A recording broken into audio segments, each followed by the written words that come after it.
ఇంకొకటి కొంతమంది ఏంటంటే మాకు డైరెక్ట్ ఓనర్లు పరిచయం అవుతున్నారు, మేము పోయి డైరెక్ట్ ఓనర్ దగ్గర ప్లాట్ తీసుకుంటాము అని చాలామంది కొంచెము ఆతృత పడుతున్నారు. నేనేమంటా అంటే ఒక ఏజెంట్ అనే పర్సన్ని మీరు మధ్యలో పెట్టుకోండి. మీరు ఒక 10 లక్షలు పెట్టి ప్రాపర్టీ తీసుకుంటున్నారు. 10 లక్షలలో ఒక 20,000 30,000 ఆ ఏజెంట్ కమిషన్ ఇస్తే పోయేది ఏం లేదు. మర్చిపోయి మీరు డైరెక్ట్ మాకు ఓనరు పరిచయం అయ్యిండు, మేము డైరెక్ట్ ఓనర్ ప్లాట్ తీసుకుంటాము. కొంతమంది ఓనర్లకు కూడా తెలియదు, ఒక్కొక్కసారి డబుల్ రిజిస్ట్రేషన్ అవుతుంది, లేదంటే అది FTLలో ఉండొచ్చు, బఫర్ జోన్లో ఉండొచ్చు. ఈ పాత్ర అంతా ఎవరిది? ఏజెంట్ పాత్ర. ఏజెంట్ చెక్ చేసుకుంటాడు ఇవన్నీ.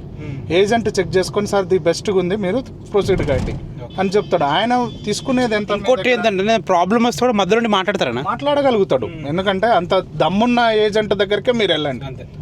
ఎందుకంటే మీరు డైరెక్ట్ ఓనర్ని పోయి మాట్లాడలేరు. ఒక రోజు అటో ఇటో అవుతుంది మీరు పేమెంట్ కట్టే ప్రాసెస్లో కూడా.